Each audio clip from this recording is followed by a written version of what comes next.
ठीक है, चलो टॉपिक स्टार्ट करते हैं। तो अपने लॉ वाला चैप्टर चल रहा था, इंट्रोडक्शन। हमने काफ़ी सारे पॉइंट्स इसमें कवर कर लिए हैं, बहुत थोड़ी सी चीज़ें बची हैं, वो देख लेते हैं। लास्ट हमने वो लैटिन टर्म्स डिस्कस किए थे ना सारे, तो सब जुडाइस वाला आखिरी टर्म था, वहाँ तक कवर अप हुआ था।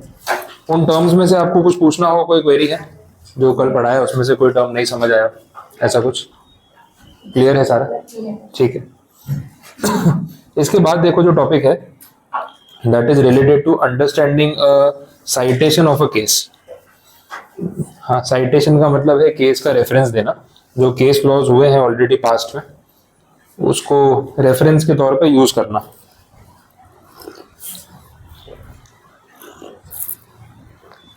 अब इसमें ऐसा है कि कोई भी केस लॉज अपने सिलेबस में, केस लॉज अलग अलग सब्जेक्ट में आपको मिलेंगे। कंपनी लॉ में आएगा, जेएजीएल में रहेगा, सिक्योरिटी लॉ में रहेगा। कोई भी टॉपिक होगा तो उसके साथ केस का नाम होगा कि भाई ये चीज कौन से केस में हुई थी। अब वो केस का जो नाम जिस फॉर्मेट में लिखा जाता है ना, वो साइटेशन है यहाँ पे। और उसका एक स्पेसिफिक फॉर्मेट है जिससे आपको बहुत सारी चीजें उस केस के बारे में पता चलेगी। तो एग्जैक्टली वो क्या है वो देख लो। उसका मैंने सैंपल रखा हुआ है और उसका अपने को बाइफर्केशन करना है। देखो, एक केस का नाम है Keshavananda Bharati versus state of Kerala. मिला ये एग्जाम्पल है। फिर ब्रैकेट में एक नंबर लिखा है 1973, फिर कुछ 4 लिखा है, फिर एससीसी है, फिर 225 है। तो एग्जैक्टली ये क्या है? This is like a code word जिससे आपको बहुत सारी चीजें पता चलती है। वैसा अब सबसे पहले जो दो पार्टीज केस में इन्वॉल्व होती है ना, उनका नाम यहाँ पे लिखा जाता है। तो Keshavananda Bharati versus the state of Kerala. तो स्टेट ऑफ केरला मतलब स्टेट गवर्नमेंट जो है वो पार्टी है, और केशवानंद भारती एक पर्सन का नाम है। तो ये केस में पार्टीज कौन कौन इन्वॉल्व है उनका नाम आ गया। फिर कौन से ईयर का केस है, ये केस पब्लिश कब हुआ था। पब्लिश होने का क्या मतलब है? देखो, हाई कोर्ट में, सुप्रीम कोर्ट में जितने भी केसेस हुए हैं अभी तक इंडियन हिस्ट्री में, वो सारे केसेस आपको अगर राइटिंग में चाहिए तो पूरा वॉल्यूम अवेलेबल है रिटर्न फॉर्मेट में। आप बैठ के पढ़ सकते हो उसको आराम से कि पूरे केस में एग्जैक्टली क्या क्या डिस्कस हुआ था, कौन कौन से सेक्शंस में वो चार्जेस लगाए गए थे, क्या आर्ग्यूमेंट्स हुए थे, कौन से चार्जेस फाइनल हुए थे, सजा हुई थी तो किस बेसिस पे और कितनी सजा हुई, और सजा नहीं हुई तो क्यों फ्री किया गया सामने वाले अक्यूज पर्सन को। सब कुछ मिलता है। That is a case history. Lawyers के कभी ऑफिस में आपने देखा हो, या कहीं टीवी पे किसी लॉयर का इंटरव्यू देखा हो, तो जहाँ बैठे होते हैं ना, पीछे से बहुत सारी किताबें होती है, पूरी दीवार भर के बुक्स होती है। देखा ऐसा? वो ना गोल्डन कलर के ऐसे मोटी मोटी बुक्स होती है एकदम, और इतनी मोटी बुक होती है अपने को देख के लगता है सब एक जैसी लग रही है। इतनी सारी बुक्स तो क्या ही काम की होंगी और क्या पढ़ते होंगे। ये सब एक्चुअली में वॉल्यूम्स होती है। वॉल्यूम्स का मतलब है जो ये पास्ट केसेस हुए ना, उसका रेफरेंस आपको उन बुक्स में मिलता है। क्योंकि आज की डेट में अपने पास डिजिटल डेटा अवेलेबल है, तो आज आप गूगल करोगे तो आपको वेबसाइट पे सारा डेटा मिल जाएगा। लेकिन पहले के टाइम पे गूगल वाला ऑप्शन नहीं था। तो जब नहीं था तो ये बुक्स जो है वो वॉल्यूम के फॉर्म में छपती थी, उनके कोड नंबर होते थे। और अगर आपको 50 साल पुराना भी हाई कोर्ट का या सुप्रीम कोर्ट का केस पढ़ना है तो आप वो वॉल्यूम ढूंढ के उसको पढ़ सकते हो। तो लॉयर्स के वहाँ ना ये सारी वॉल्यूम्स अवेलेबल होती थी, और उनको जो भी केस रेफर करना बैठ के उसको स्टडी कर सकते हैं, वैसा होता है। यही कंडीशन यहाँ पे है। तो जो जिस साल में केस पब्लिश हुआ था वो 1973 का ईयर है। उसके बाद वॉल्यूम नंबर, एक सीरीज है उसकी, वॉल्यूम नंबर 4। फिर रिपोर्टर सीरीज एससीसी। अभी रिपोर्टर सीरीज क्या होती है मैं आपको भी आगे बताता हूँ। और पेज नंबर है 225। ठीक है, तो जो वॉल्यूम नंबर है वो है 4, 4 नंबर की बुक। उसके अंदर पेज नंबर कौन सा? 225। अब किसी को केशवानंद भारती वाला केस जो है वो पूरा पढ़ना हो कि भाई क्या हुआ था एग्जैक्टली ये केस में, काफी इंपॉर्टेंट केस लॉ है, वो आपको 1973 की वॉल्यूम में मिलेगा। तो बोले सर कौन सी वॉल्यूम? उसमें तो बहुत सारी वॉल्यूम थी, 1 2 3 4। बोले 4 नंबर की वॉल्यूम देखो। एससीसी का मतलब होता है सुप्रीम कोर्ट के केसेस, और उसमें आप जाके 4th वॉल्यूम में 225 पेज नंबर पे देखोगे तो आपको ये केस वहाँ पे लिखा हुआ मिल जाएगा। तो ये एक रेफरेंस है, उसका एड्रेस है। आप देखो नीचे वो रिपोर्टर के एब्रीवेशंस दे रखे हैं। अलग अलग टाइप की बुक्स होती है जिनके अंदर ये केसेस प्रेजेंट किए जाते हैं। अब उनके नाम भी दे रखे हैं। एक तो बोला है ऑल इंडिया रिपोर्ट्स, फिर एक बोला है सुप्रीम कोर्ट केसेस, फिर एक बोला है कंपनी लॉ जर्नल, एक है इनकम टैक्स रिपोर्ट, एक है लेबर रिपोर्ट। ये सारे एब्रीवेशंस हैं। तो इनके मतलब ये पूरे नाम है, इनके शॉर्ट फॉर्म्स भी आपको दे रखे हैं, AIR, SCC, CLJ, ITR, LR। और देखो केशवानंद भारती वाले में क्या लिखा था? SCC। तो कौन सी वॉल्यूम आपको देखनी होगी? सुप्रीम कोर्ट केसेस की वॉल्यूम। तो सुप्रीम कोर्ट केसेस की volume number 4 of the year 1973। Year wise अलग अलग वॉल्यूम्स आती है, उसमें पेज नंबर 225 पे आप जाओगे तो आपको एक केस मिल जाएगा, वहाँ पे आप उसको पढ़ सकते हो। तो जहाँ पे भी ऐसे रेफरेंसेस दिए हो तो ये कोड में से हम बहुत सारी चीज़ें डिकोड कर सकते हैं कि एग्जैक्टली आपको ये केस का रेफरेंस कहाँ मिलेगा। आजकल अब ये काम सारा डिजिटल हो गया है। अब ये केस आप गूगल करोगे तो आपको गूगल पे पूरी केस हिस्ट्री मिल जाएगी और आप उसको पढ़ सकते हो। देखते हैं, एक बार को सर्च करके देखें कैसा प्रेजेंटेशन है। लॉयर्स का काम रिसर्च वाला इसलिए क्योंकि उनको अपने क्लाइंट को जिताने के लिए ना ये सब केसेस रेफर करने पड़ते हैं। और जब गूगल नहीं था तो रेफरेंस बुक्स में से लेना पड़ता था, बेचारे बैठ के पूरा टाइम पढ़ते रहते थे। देखो आ गया अपने आप।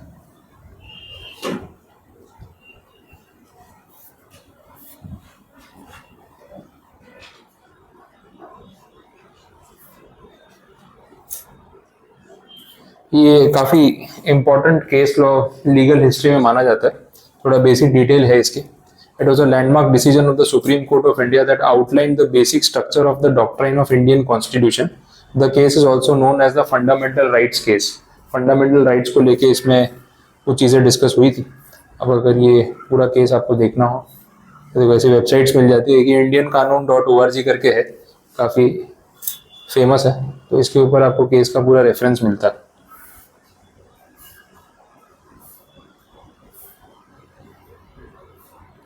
देखो ये है एक लीगल प्रेजेंटेशन एक कोर्ट केस का, उसके जजमेंट का, पार्टीज का नाम, डेट, बेंच मतलब जो जजेस थे, कौन कौन से जजेस ने केस को सुना और अपना फैसला सुनाया, ये सारे जजेस की बेंच थी तब के टाइम में, ये डिटेल्स है उसकी। अब केस नंबर कौन सा था, सिविल केस था, रिट पिटीशन थी। रिट पिटीशन पे आगे बात करेंगे। पिटिशनर मतलब जिसने केस फाइल किया था तो उसको पिटिशनर बोलेंगे। रिस्पोंडेंट मतलब सामने वाली पार्टी जिसपे केस फाइल हुआ था, तो वो state of Kerala and others, ठीक है, बाकी के लोग जो भी एनसीलियरी।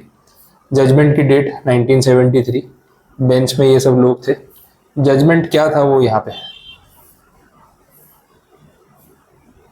देख इस तरीके से पूरा लिखा जाता है। ये एक जजमेंट का आपके सामने सैंपल है,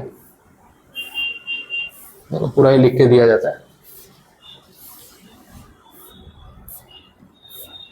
ये डेप्थ में है, वो ऑबिटर डिक्टम की बात नहीं हो रही थी, इसके बीच में आएगा कहीं। अगर इनमें कहीं में कोर्ट ने कोई एक्स्ट्रा चीज बोली हो और आपको बताया हो कि हम सिर्फ नॉलेज के लिए बता रहे हैं, तो वो पॉइंट यहाँ पे आ सकता है। देखो पूरा ऐसा प्रेजेंटेशन होता है।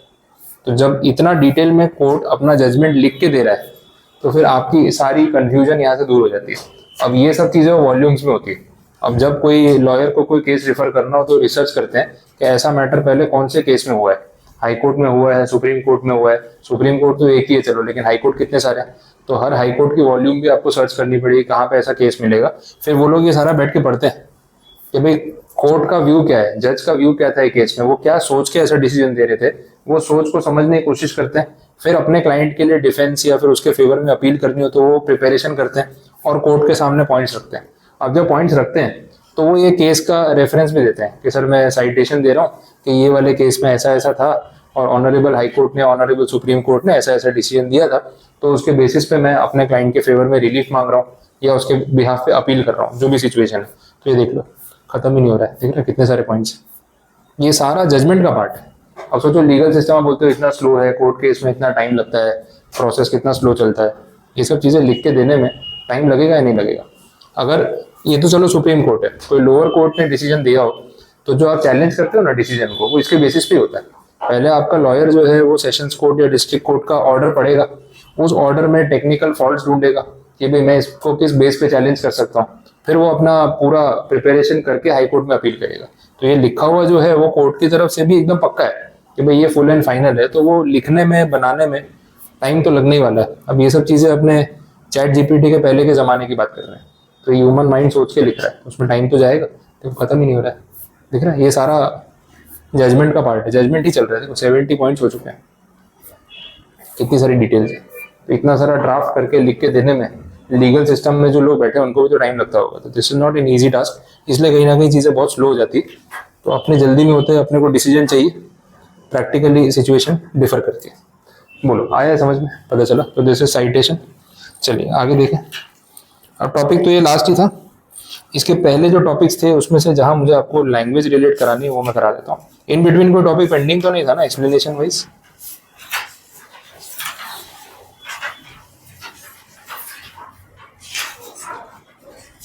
आप वो प्रेसिडेंट्स वाले टॉपिक पे ही आ जाओ, उसकी लैंग्वेज की हम बात कर रहे थे जो डिस्कस करनी बाकी है। ये आपको मिलेगा पेज नंबर 7 जो मैंने रीडिंग के लिए कल दिया था ना, डिक्लेरेटरी एंड ओरिजिनल प्रेसिडेंट्स। घर पे रीड किया आपने? रीडिंग के लिए बोला था मैंने, ठीक है? तो एक बार,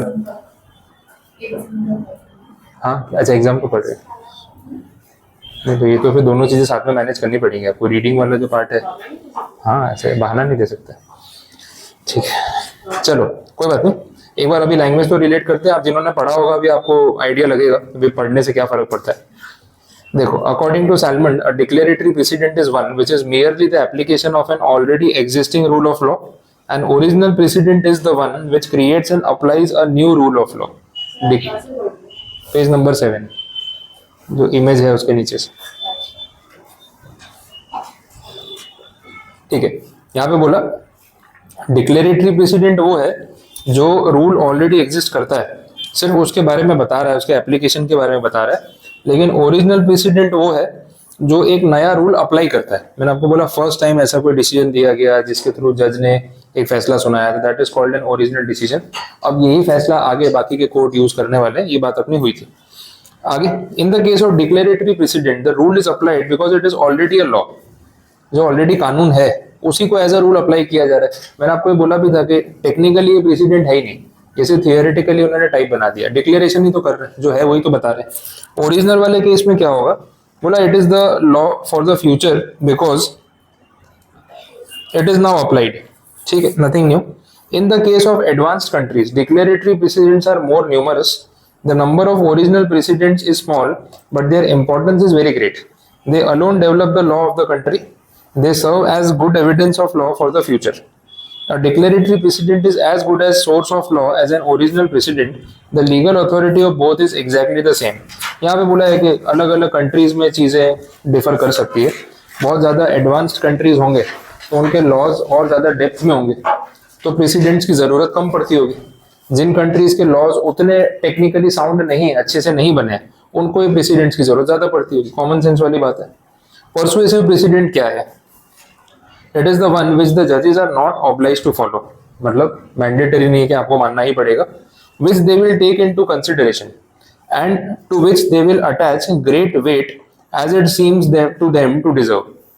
यहाँ पे बोला हुआ है कि कंसिडरेशन में लेंगे कि दूसरे कोर्ट ने क्या बोला है, लेकिन उसको उतना ही वेट देंगे जितना वो डिजर्व करता है। मतलब Gujarat high court, Maharashtra high court का डिसीजन जो है उसको पढ़ेगा जरूर, उसको कंसिडर करेगा, बट उसको इंपॉर्टेंस कितनी देनी है कितनी नहीं वो खुद डिसाइड करेगा।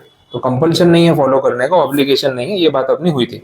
It is not a legal source of law, it is regarded as a historical source of law, कि भाई हिस्ट्री में ऐसा हुआ है तो देख लेते हैं, एक बार कंसिडर कर लेते हैं। Thus in India the decision of one high court are only persuasive precedents in the other high court. मैंने आपको ये एग्जांपल दिया था। The ruling of the English and American courts are persuasive precedents only. Obiter dictum also have only persuasive value. Implied है, ये लोग ऐसा बोल रहे हैं कि इंग्लिश कोर्ट्स में और अमेरिकन कोर्ट्स में जो प्रेसिडेंट्स दिए जाते हैं उनको नॉर्मली परसुएसिव प्रेसिडेंट्स माना जाता है, मतलब बाकी कोर्ट्स के ऊपर कंपल्शन नहीं होता है। ये एमसीक्यू में पूछ सकते हैं आपको कि भाई अमेरिकन कोर्ट में या इंग्लिश कोर्ट में प्रेसिडेंट्स कौन से नेचर के होते हैं, 4 ऑप्शन में ये नाम दे देंगे, तो इसको टिक करके रखना आप। ऑर्बिटर डिक्टम जो होता है उसकी वैल्यू भी तो परसुएसिव होती है, मतलब हम आपको एक्स्ट्रा कुछ बता के रख रहे हैं, कहीं काम आ जाए तो ये पॉइंट यूज कर लेना, तो वो भी मैंडेटरी तो नहीं होगा वैसा। Absolutely authoritative, it is the one विच जजेस मस्ट फॉलो बोला, whether they approve of it और नॉट, मतलब आप उस चीज को अप्रूव करते हो कि नहीं, आपको फॉलो करना पड़ेगा compulsory. Its binding force is absolute and the judge's discretion is altogether excluded.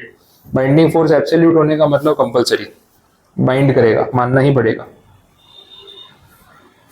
And the judge's discretion is excluded. Judge का discretion मतलब उसकी मर्जी, उसकी इच्छा, उसको फॉलो करना है कि नहीं करना है, तो बोले उसका डिस्क्रिशन नहीं चलेगा।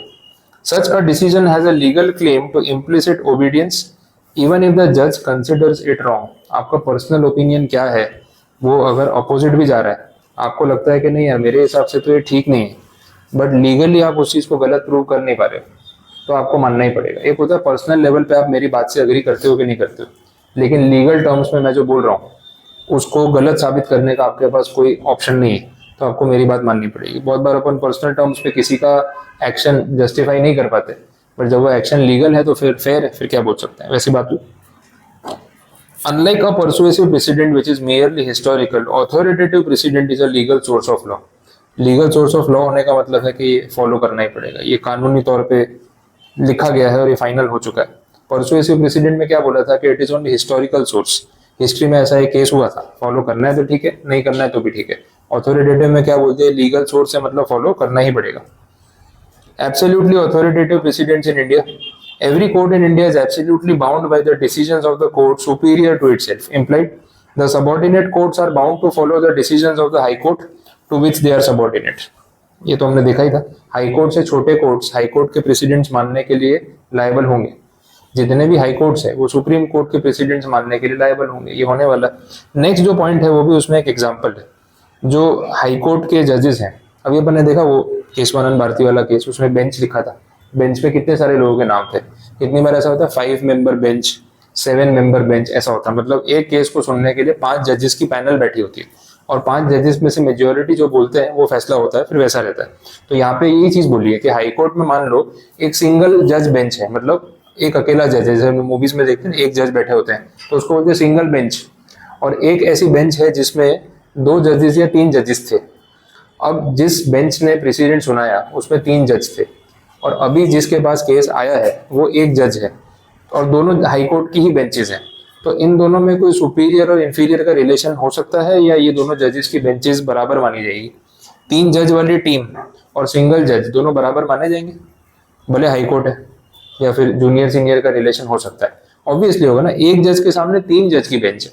बोले नहीं सर है तो दोनों हाई कोर्ट में ही ना, अरे भाई बराबर है, क्वांटिटी भी तो देखो, एक जज के सामने अगर 3 जज की बेंच है तो भले वो दोनों बेंचेस हाई कोर्ट की ही है लेकिन फिर भी 3 जज वाली बेंच सुपीरियर मानी जाएगी।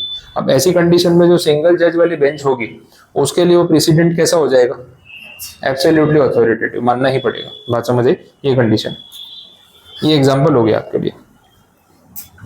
Conditionally authoritative, last part, it is the one which though ordinarily binding on the court, मतलब वैसे तो बाइंडिंग होता ही है, it is liable to be disregarded in certain circumstances. The court is entitled to disregard a decision if it is a wrong one, that is contrary to the law and reason. कानून के against है, अगर कोई जज ये साबित कर सकते हैं कि सर सुप्रीम कोर्ट ने जो ये डिसीजन दिया था प्रेसिडेंट में इसमें लीगल फॉल्ट है, अगर आप ये सेक्शन पढ़ोगे ना तो सेक्शन के हिसाब से गलत है, नहीं हो सकता। सुप्रीम कोर्ट ने दे दिया तो भाई मैं उनको टोकने वाला कोई नहीं होता हूँ, बट फिर मुझे उनका प्रेसिडेंट फॉलो करके वही गलती रिपीट करनी पड़ेगी, ये मेरे ऊपर कंपल्शन नहीं है, बिकॉज मैं प्रूव कर सकता हूँ कि ये लीगली रॉन्ग है।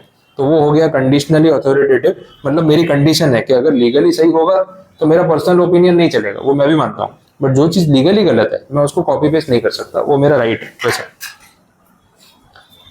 in India, the decision of a single judge of High Court is absolutely authoritative so far as subordinate judiciary is concerned, but it is only conditionally authoritative when cited before a division bench of the same High Court. मतलब same level पे एक high court की एक bench single जज वाली, दूसरी bench भी single जज वाली, तो वहां पे फिर एक दूसरे का डिसीजन मानना जरूरी थोड़ी ना होगा, इम्प्लाइड हो गया। चलो ठीक है, लैंग्वेज कंप्लीट इसकी। अब चैप्टर में आपको पूरा एक्सप्लेन कर चुका हूँ, आपको लैंग्वेज घुमानी है पूरे चैप्टर के, तो एक बार आप गो थ्रू कर सकते हो आराम से, मैक्सिमम 2 सिटिंग्स में आप इसका पूरा रीडिंग कंप्लीट कर सकते हो। देखो जो टेस्ट वाला पार्ट है वो आप आज बात निकली तो मैं आपको बता रहा हूँ, टेस्ट वाला पार्ट चलता रहेगा और वो रेगुलर इंटरवल में आपकी टेस्ट आती रहेगी। अब जिस दिन टेस्ट है उस दिन ऐसा तो नहीं होगा कि 12 घंटे टेस्ट का ही पढ़ रहे, ऐसा होने वाला नहीं, क्योंकि उतना कंटेंट तो इस चैप्टर में है नहीं। तो साथ में रीडिंग वाला पार्ट आपका एक जो है वो डेली का टास्क रहेगा। घर पे पढ़ाई को इस तरीके से बांटो कि जो रोज थियरी पढ़ाई जा रही है आपको घर जाके एक बार रीड करनी है, और रीडिंग में on an average 30 minutes to 40 minutes लग सकते हैं एक सब्जेक्ट में, उससे ज़्यादा नहीं। छोटा टॉपिक होगा कभी तो 15-20 मिनट में रीडिंग सिर्फ पढ़ते जाना है, लाइन टू लाइन पढ़ लो कि उसके अंदर क्या बोला है, और जो बैच में आज मैंने बोला उसको रिकॉल कर लो कि हाँ ये बात कनेक्ट हो रही है, तो लैंग्वेज पे आपका कमांड आ जाएगा। दूसरा जो प्रैक्टिकल सब्जेक्ट चल रहा है अकाउंट्स वाला, उसके सम्स है, तो भाई एक स्लॉट आपको उसके लिए रखना है कि भाई सम सॉल्व करना है, और एक स्लॉट आपको रखना है अपकमिंग टेस्ट के लिए, और एक स्लॉट आपको रखना है डेली राइटिंग के लिए। और बाकी थियरी सब्जेक्ट्स में आपको जो राइटिंग वाला पार्ट घर पे मिल रहा है तो राइटिंग के लिए आप एक स्लॉट रख लो, आधे 1 घंटे का वो स्लॉट होगा। थियरी पढ़ने के लिए 30-30 मिनट्स का स्लॉट होंगे, और अकाउंट्स करने के लिए डिपेंड करता है कि भाई 1-1.5 घंटे का कंटेंट आपका डेली का हो सकता है। तो इसको टोटल करोगे तो 3 आवर्स से ज्यादा रोज आपका जाने वाला नहीं, 3 to 4 आवर्स, तो इतना तो आप आराम से टाइम अभी निकाल ही सकते हो। और एट अ स्ट्रेच 4 घंटे ऐसे एक सांस में पढ़ाई करनी है ऐसा कोई रूल है नहीं, तो आप आराम से एक स्लॉट खत्म करो, 10-15 मिनट ब्रेक लो, फिर दूसरा स्लॉट खत्म करो, फिर ब्रेक लो। तो 30 to 45 मिनट्स रीडिंग के बाद आप 10 मिनट का ब्रेक ले सकते हो, 15 मिनट का ब्रेक ले सकते हो। प्रैक्टिकल आपने 1-1.5 घंटा सॉल्व किया तो उसके बाद 15-20 मिनट्स का ब्रेक ले सकते हो। तो 3 to 4 आवर्स के साइकिल में आपकी डेली पढ़ाई हो जाएगी। और पढ़ने का ना एक टाइम स्लॉट फिक्स कर दो कि अभी जैसे यहाँ पे आ रहे हो तो आपका टाइम फिक्स है, तो इसके अलावा आपके जो भी टाइम है, आप रात को पढ़ते हो, सुबह उठ के पढ़ते हो, वो टाइम स्लॉट फिक्स रखो कि डेली ये टाइम पे पढ़ाई करते हैं। अगर आप रैंडमली पढ़ोगे ना, यार आज शाम को बैठ गए पढ़ने, कल सुबह बैठ गए, आपका कोई रूटीन नहीं बनेगा। और बिना रूटीन के उतनी अच्छी पढ़ाई होगी नहीं जितनी होनी चाहिए। मैं आपको यहाँ पे डेली एक टाइम पे बुला रहा हूँ, अगर मैं डेली टाइम चेंज करूंगा तो आपका रूटीन बनेगा, आने का मूड भी नहीं करेगा। मेरा कभी दोपहर का बैच होता है, कभी सुबह का रख देते हैं, कभी शाम तक लेट बिठाते हैं, तो समझ ही नहीं आता कि शेड्यूल कैसे करें। तो भाई हम टाइम फिक्स रख रहे हैं, तो वैसे आपको भी पूरा रूटीन फिक्स रखना है। ये चीज़ एक हफ्ता फॉलो करोगे ना, आपको उसके बाद वो बर्डन नहीं लगेगा, फिर आपको आदत हो जाएगी कि हाँ भाई इसी तरीके से पढ़ाई करनी है, और रिजल्ट दिख रहा है। क्योंकि चीज़ें कवर अप होती जाती है ना, तो वो रिजल्ट अपने आप दिखता है। डेली यहाँ से जाओ ना, तो आपकी एक नोटबुक में लिख लिया करो कि आज घर जाके क्या क्या पढ़ना है, छोटी सी लिस्ट बना लो। मैं कम्युनिकेशन रीड करना है 30 मिनट्स, इको रीड करना है 30 मिनट्स, अकाउंट्स के सम्स करना है 1 आवर, टेस्ट का प्रिपरेशन करना है उसका 1 आवर, लिख लो। और अगले दिन आके वो देखो कि उस पर टिक मार्क हुआ कि नहीं हुआ। जब घर पे पढ़ रहे हो ना, एक चीज पढ़ ली टिक कर दो, एक छोटी सी डायरी बना लो या आपकी बुक में लिख लो, और डेली डेट वाइज लिखते जाओ। आप डेली जब ये फॉलो करोगे, अगले दिन आके देखोगे नहीं यार टिक मार्क हो गया, सारा पढ़ लिया, तो आपको रियलाइज होगा कि यार मेरा पढ़ाई हो रही है कि नहीं हो रही। और हफ्ते भर बाद देखोगे उसमें टिक मार्क नहीं होंगे, तो आपको ये भी रियलाइजेशन होगा कि पढ़ना पड़ेगा, हम नहीं पढ़ रहे। तो वो सारा आपका डेटा आपके सामने रहेगा कि आप कितना पढ़ते हो कितना नहीं। ये डेली बेसिस पे एक छोटा सा हैबिट आपको रखनी चाहिए, इससे पढ़ाई अच्छे से कवर हो सकती है। क्लियर है? ठीक है दोस्तों, अपना चैप्टर लॉ वाला कंप्लीट। तो 2 चैप्टर जो मेरे थे, chapter 1 and 2 sources of law and company law, वो मैंने आपको करवा दिए।